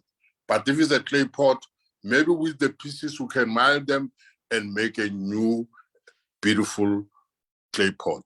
Let me pause there, Comrade Makwen. Thank you very much, Comrade Muthala, for those provocative and insightful inputs. Can we get Comrade Sibey, please? Comrade Sibey, go ahead.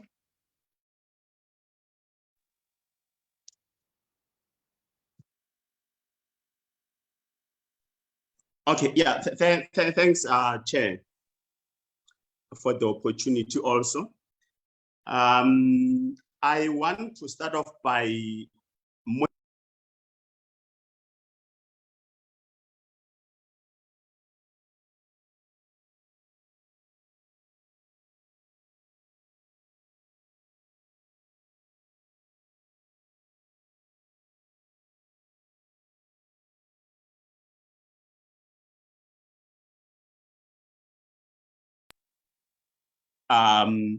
I want to comment specifically Comrade Mavuso Msimang for having stood firm in the past few weeks, if not 2 to 3 months, in independently dealing with this cancer of corruption,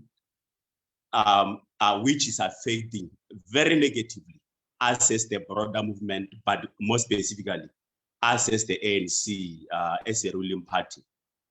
I'm deliberately saying this because increasingly post-1994, in the plus minus 29 to 30 years of our existence at the helm of the state, the debate in the organization, specifically ANC, has been factionalized negatively, such that, for instance, there was a debate from the last conference, if not from the 2012 conference, about the need to accelerate the pace at which economic transformation happens, which generally therefore included a discussion and therefore a resolution on to accelerate the pace at which the socio-economic transformation happens, given the deepening poverty, unemployment, and inequality, which unfortunately affect what we characterize as Black and African majority, who have been victims of apartheid colonial system. The apartheid colonial system, which remains intact, and in fact, which is becoming even more emboldened at the moment, at the detriment of the very Black and African majority for which ANC was established. There's a consistent and a very coordinated lobby to then internally in the ANC lobby against the need to accelerate the pace at which the socio-economic transformation is happening. And because of that very internal lobby, which is consistent and well coordinated, there's a very strong push against what others today call the radical economic transformation. And some of us operating the structures of the organization have consistently and bravely been saying, we need, as a movement and as particularly ANC at the helm of the state, make a very important distinction between the strategic importance of a radical socio-economic transformation And those who may, and I'm deliberate when I'm saying those who may opportunistically using that strategic important economic resolution that has been taken by the African National Congress in its last conference. I'm saying it's very important and very urgent that we make that distinction, because looking at the stats produced by various institutions, statutory institutions included, such as your Statistics South Africa, there is a very consistent statistical account that the economy remains highly divided, as Comrade Mbeki said, two economies in one country, one poor and black and African, and the other very rich and white. Now, if our economic landscape remains that in that fashion, which represent the pre-1994 patterns of ownership and control, it seemed therefore ironic that an ANC, which has been found to represent the economic aspiration and interest of the Black and African masses, will then have a problem with the acceleration of the pace at which the socio-economic transformation must move. And hence, I'm saying, in light of all of this, we must make that distinction between the relevance of the need to accelerate the socio-economic transformation, differentiate that from those who may hijack that particular agenda for their narrow, selfish interest. But one thing that I think we need to push against so much is the hostility against acceleration of an agenda to, for socio-economic transformation, because majority of our people, Black and African, remain in abject poverty, unemployment, and inequality, which are largely the product of apartheid colonialism. So I'm concluding, Chair, by saying and linking this debate with what Comrade Mavuso, as one of the veterans, has been doing, that when we were having our political and other organizational problems in the leadership that was elected up to 2017, the veterans of this organization stood very firm, and they denounced those weaknesses, challenges, and problems that we have had.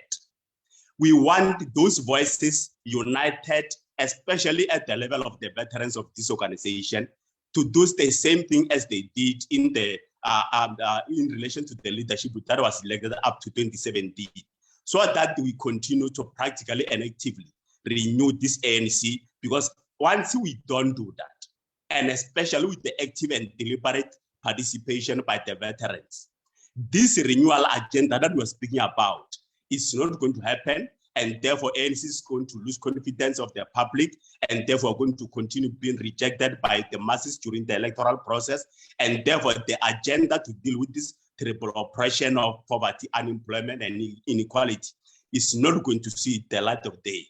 In closing, Chair, the one other thing which the veterans, I'm being very deliberate in calling for the voice of the veterans in the organization, is that there was a pronouncement by the Minister of Finance, who is an ANC employee, that the SOEs, which are state-owned companies, may not be required to comply and observe the requirement of a broad-based Black economic empowerment.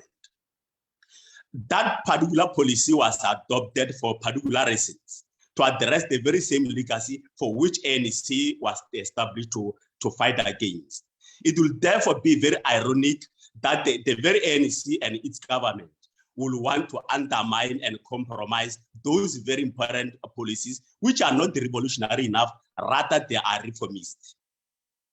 So we're saying, and those kind of decisions, one might say, they are a product of factionalized ANC, which unfortunately, deliberately or unconsciously undermine the very essence of what this organization was established for. We are therefore in conclusion saying the veterans, but the broader movement, including the national leadership of the ANC, must stand firm and deal with corruption as it is, and not factionalize corruption. Thanks, Chair. Thank you, Comrade Sibey. I'm going to give Comrade Munyai an opportunity, and Comrade Sipo ND will be our last contributor. And afterwards, we're going to bring in Comrade Mokako back and Comrade Msimang back to give us the closing remarks and respond to the comments that have been made. Thank you. Comrade Munyai, please go ahead.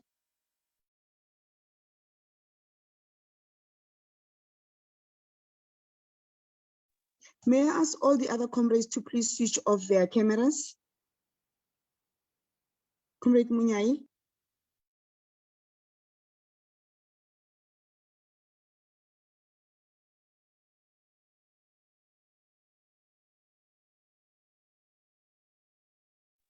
Comrade Sipagazi, please unmute Comrade Munyai. Comrade Ignatius and Comrade Malesela, please switch off your videos.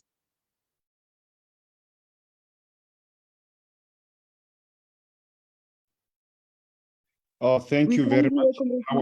I was muted. Sorry about it. Sorry about it. Thank you very much, the facilitator. It is a privilege and an honor to receive insightful contribution by our Liberation War veteran and Lutuli Detachment, Uncle Msimang. So the first thing, I think his essence, I'm going to contribute to what he said. I think the essence of the contribution by Uncle Msimang and our Liberation War veteran was about how do we, the way I understood it, how do we protect the ANC as a liberation movement against the issues that are threatening to kill the ANC as a movement? What are the issues that we need to deal with that are threatening to kill the ANC as a liberation movement? One, he raised issues of factionalism. Two, he raised issues of tribal chauvinism. Three, he raised issues of corruption and the use of money in the African National Congress. Comrades, some of the comrades, they spoke about corruption in the state. Corruption is also in the state and also outside the state. The issues of Steinhoff, the issues of 2010 World Cup, it was corruption. Huge corruption in our country, which is also taking the money from the pension fund and also the state-owned money. That was a huge corruption. Corruption is within the state and outside the state. That is one of the key issues I needed to contribute about.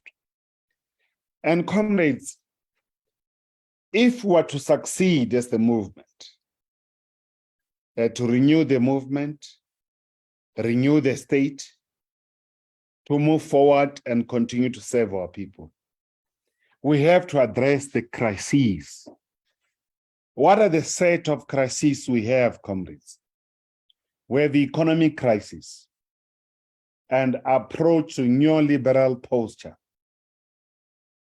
and issues of austerity measure, cutting of the budget across. If you are cutting off the budget, how will we implement the ANC policy? We know the issues of austerity measures has failed in Latin America and African continent. Why we should pursue that? The crisis of energy. If you have energy crisis, you may call many conferences of investment. How will the investor come and invest if we can't guarantee the uninterrupted energy crisis? Energy crisis also contribute to the situation that is bad within the families, the poor families. Their children can't go to school, they don't have the light, they can't cook, and so on, while the rich have the generators and so on. the issue of inequality, as you could put it. The other crisis, comrades, is unemployment crisis. Unemployment crisis, comrades. And we don't seem to be having a clear program how we're going to deal with that. As I said, economic crisis, energy crisis, unemployment crisis, and lastly, leadership crisis. Leadership crisis. So if all those elements that Comrade War Veteran Msimang raised are still exist, it's precisely because we have the leadership crisis, which we need to resolve going forward. And one of the issues of the money, comrades, I will speak now because Comrade G spoke about the banked money. I will speak about the unbanked money. We're going now to the 55th National Conference. There is too much money in the branches, comrades. Money is in abundance. Comrade Munyai. Okay. Okay. With respect, I'm going to ask you to just leave it there so that we give Comrade Sipho, ND, to speak, and then thank you very much. Yeah, thank you very much, Comrade Munyai. And then we'll have Comrade Ndumiso and Comrade Mavuso come in to close the session. We are already chasing time. We meant to finish at 2 o'clock. Let's respect time and have the discipline for managing time, comrades. Thank you.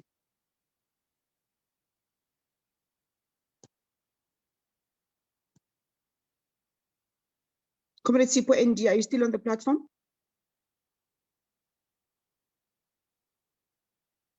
If Comrade Sipho is not on, I will ask Comrade Mbulelo Musi to step in, and after Comrade Musi, then we'll go to Comrade Ndumiso. Thank you. Comrade Mbulelo Musi? Oh, Comrade Sipho is back. Go ahead, Comrade Sipho. Thank you.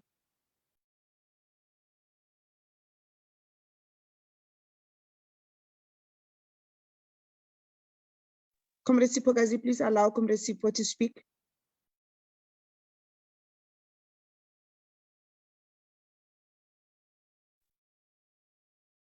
Good afternoon, comrade and compatriot. Thank you very much for this opportunity of this lecturer. I will start by saying that we wish such lecturers particularly to be happening in each and every day. The School of Oliver Tambo to also look in terms of considering in terms of the rural areas, in terms of empowering, in terms of about these lecturers. And look, one, I would like to thank in terms of this, but what I will just like to raise. Firstly, we are having this lecture, the lecture that is being conducted digitally via Zoom. But if we look in terms of the way how this thing is been happening, if we go and then we refer in terms of the rural areas, whereby we even experience during the post-COVID, whereby even now, in terms of the transformation, in terms of digitization on rural areas and ensuring that in terms of network problem, those issues are resolved. They also have accessibility to such lecturers. And then also in terms of ensuring that even our schools there in rural, they are also part of this transformation of digitization, and also ensuring that in terms of the learning achievement. And then I will also in terms of reflecting in terms of this lecture, whereby as we speak in terms of this corruption. Corruption must not be based in terms of the face of individually being hated and however. The ANC need to ensure that when in terms of implementing, in terms of the organizational renewal, is not about whoever in terms of the association, but is the matter of taking it serious. If maybe we outroot corruption, it must not be based on being symbolic, maybe particularly black in general, but it must be everyone. Is either you are white or black, but if you are corrupt, we are cleaning that, the ANC must not even choose. You are either close to whoever, if you are corrupt, they must make good that those implementation in terms of the corruption resolution, they must clean everyone. And at the same time, even when we come to in terms of the policy stepping aside, we can't be having like in terms of some favoritism, this one must step aside, this one must not step aside. If the policy is applying fair, clearly enough, people, if you have to step aside, you must step aside. And also in terms of this comrade, taking ANC back to its owners, like in terms of taking ANC to the people, is very important in terms of ensuring that we don't have this thing of whereby the ANC, they are still happening in terms of gatekeeping of membership. And even now, as we're going in this upcoming 55 conference of the ANC, whereby if in terms of this branch does not support this comrade, and then this branch must be sabotaged, it must be sabotaged because it's not supporting this comrade. I think it's very important in terms of that, in terms of building the strength of the ANC and ensuring that the ANC as the leadership of the society is also taking this society in general. So also we need to also in terms of not only to look in terms of only in terms of these issues. There are many issues that are affecting the society in general. If you look in terms of in our society, the drug abuse, and also we are having in terms of the young people whereby they are suffering of depression each and every day because of the issues that the ANC is not addressing. We can't afford whereby we go to these rural areas, whereby these rural areas were a preference for people in the society whereby everyone know each other and everything. But you find that when you go there, now it's no longer safe. You find that young people are loitering in this thing of hunger and everything. What are the measures that are being put in place? We're having in terms of our leaders, leading the municipality, leading the region, leading the province, leading the national.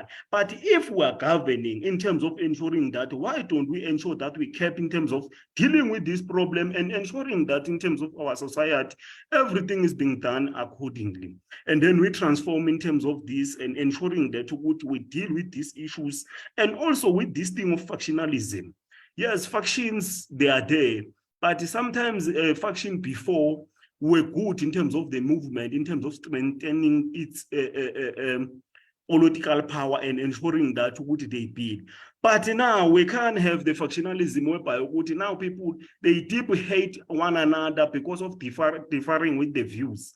We need to find a way with the African National Congress in dealing with this. How do we deal that? And also ensuring that this factionalism, they are not being tribalized. And also we deal in terms of in terms of the ANC policy and everything, and understanding how do we deal with these issues. And also we come in terms of this thing of the issue of education. Education in terms of educational transformation, we are sitting in this South Africa, now it's 2022. We're still in this thing of the banking education system, whereby we still have in terms of our student cramming and also depositing the fact of someone, and then at a later stage, and then they regurgitate those things as this is. We need to look and confine in terms of that, in terms of the ANC, ensuring that with this renewal, it does not belong to individual, but it's the renewal for the society. The society must take decision and also must correct in terms of Comrade Sipo, ma'am. may I ask you to let's leave it there for now. Okay, we are looking at time. I would like to bring in Comrade Ndumiso to give us the closing remarks, and Comrade Msimang, and all the comrades that have raised their hands. Unfortunately, comrades, because of time, I can't take them. I had recognized the comrades that have spoken. Comrade Ndumiso, please go ahead. No, thank you very much, Comrade Makwen. In summary, I want to say, in 2012, if not 2011, Comrade Khalima made a contribution in a book titled The Future We Chose. The article was about, the heading was Renewal, a necessity or an aspiration. And I think we must agree that it is no longer an aspiration. We can no longer afford to make it an aspiration. It is something that we urgently need for the ANC to survive. because in reality, I agree with Comrade Mavuso that we are no longer leading society. I think we often do a mistake of fooling ourselves by repeating that we are leaders of society and forget that we do not lead society by pronouncements or decree, but we lead society by our daily actions. If anything, we have abandoned our responsibility of leading society and even leading ourselves. The question of the step aside is a good example where we have left an issue of upholding the highest level of revolutionary morality to law enforcement agencies. We say that up until you are charged, the ANC does not see anything wrong with what we have done, forgetting that when you join the ANC, you voluntarily commit to uphold higher moral standards than others, because that is how the ANC has always conducted its struggle. That is what kept the ANC in touch, relevant, and commanding the people, because the leadership of the ANC held the highest level of revolutionary morality and moral standards in society. But today we are using the bare minimum of the constitution that says if you are not charged, you therefore are fit to lead the ANC, irrespective of Stokvel money that you would have stolen, irrespective of young women that you would have raped and then paid to withdraw cases, and all those things that we know are happening in our society. So I think we must just get our house in order. Should we obliterate or manage factionalism? Look, it's up to the ANC. We can attempt to put in a set of rules like we have done with the Electoral Commission headed by Comrade Halima. Will it succeed? I don't think it is succeeding. We'll wait for them to speak to us. But more than anything, I think we must deal with who becomes a member of the ANC and what do we teach them and how do we treat people who violate the values, principles, and tradition of the ANC. That is one of the best ways of managing factionalism. Just by the way, even what I call competitive factionalism, which is not necessarily as toxic as degenerative factionalism. When Abo Potlako Libalo were misbehaving and they what later got to be known by a gang of 8, the ANC took a decision to expel them because they were now undermining the cohesiveness of the organ and the ideological outlook of the organ. So I'm just saying you must also be strict in how you implement and the decisions of the ANC. There's an issue made about the Hani memorandum, and maybe Comrade Mavuso is here. I agree the use of money, it paints a very terrible picture about the leadership. But there's a problem, Comrade Mavuso, from the leadership of the ANC on how it teaches us the history of the ANC. More often than not, they paint a rosy picture and never speak about the weaknesses of the ANC. For instance, if you are taught about the history of the ANC, in fact, I had made an observation before the old website was closed down, and even in this one, and I'm making a request, Comrade JP, because I see we have many editions of Umrabulo there. The Hani Memorandum is one document that was not found in the website of the ANC. The previous one and this one, if you Google it now, you are likely to find it in the NUMSA website alone. When we speak about challenges or precedents of the ANC that have been problematic in terms of their conduct, we think that that only happened post-1994. We forget about Comrade Pixley Gaseme, who we later learned might not have had a PhD. Comrade Pixley Gaseme, who were told that in 1 year, he did not convene an NEC meeting when he was president, instead suspended 4 members of the NEC. So I'm just saying, those are some of the things which were not told about the history of the ANC. They always point a rosy picture. And when we learn, when these things happen today, these ebbs or downward spiral shock us and we think that the ANC will not rise again.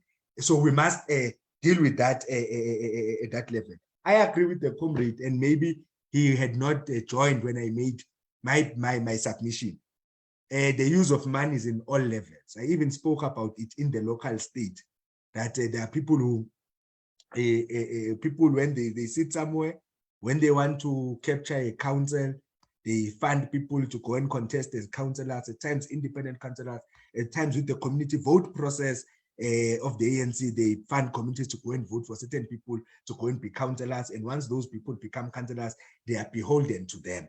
It becomes worse in other instances. from the branch, and at times even the local state. A good example I made was that there's a paper written by Mkebesi Mdletsane where he speaks about how appointments in the local state of officials now, not even the elected ones, has become an issue of commercial interest.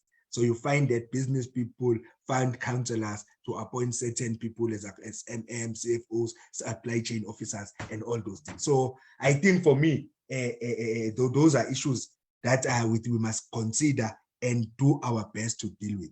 Allow me to close by saying that we must commit to fight the use of money and the use of degenerative factionalism in the ANC, because they undermine our capacity to prosecute the revolution, but most importantly, they undermine the moral standing of the ANC in society. We elect the West because we use through the eye of the budget and not capabilities. And once you elect leaders outside of what they stand for, of what they are capable to do, you are compromising the ANC, you are in society, you are also compromising the ability of the ANC to build a better life for all. Thank you very much. Thank you, Comrade Ndumiso. Comrade Msimang, please give us your last view in the next few minutes before we close. Thank you. Yeah, no, thank you very much. I think Ndumiso has really captured most of the questions. All I can say now is, well, thanks to the leadership school for organizing these discussions. One can see that they are extremely valuable. Maybe what we really need to say about the ANC as an organization, we need to get the leadership to accept that these matters must be discussed in a big conference, a consultative conference. You know, somebody said if they were the people in power, they would have postponed this December conference and just got people to talk about the problems of the ANC and dealt with those things. This platform is very important. It is limited. There was talk about people in rural areas, etc., etc. So I still want to, in addition to what has been said, is that we need to find a platform as an entire organization to discuss these issues. Otherwise, really, thank you very much. I think Ndumiso answered a lot of the questions, but not everything has been. And out of respect for people's time, I end here. Thank you, Comrade Msimang, and thank you to all the comrades that are on the platform. From the OR Tambo School of Leadership, I want to say that the presentations that were made will be shared. If you can just supply us with your email addresses where you want us to send them to, we'll ask the speakers to indulge us with those presentations. And we also have our website where we can access all the previous podcasts and our courses that we offer at the schools are on the website. Please visit us on the OR Tambo School's website. And for now, I will hand over to Comrade JP, who will close the session and give us the way forward. Thank you. All right, thanks very much, Comrade Makwena. Thank you for bringing us here. Comrades, I'm mobile now, so I hope you forgive me for not also trying to switch on my camera. But I want to also equally, again, extend our gratitude to the speakers, Comrade Ndumi, Datem Msimang. Thank you really very much. I think very interesting points being raised. And you also see how some of the comrades are responding to the matter. We want to reiterate again, comrades, please don't be shy to get onto the social media pages, other pages of the school, to also contribute and make your views known. Next weekend, we are hoping to dwell a little bit into examples of other liberation movements, look at positives and negatives or on the subject of renewal in those liberation movements, just to be able to question whether what we are seeking, is it really a dream that is possible to be realized, or is it just a pipe dream of sorts that we are chasing as the movement when we keep talking about a renewal agenda? So we're hoping that you'll all join us next week from 12 to 2 p.m. again, South African time, I must reiterate.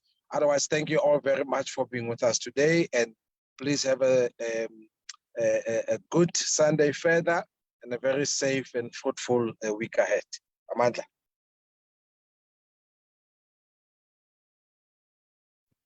Amandla.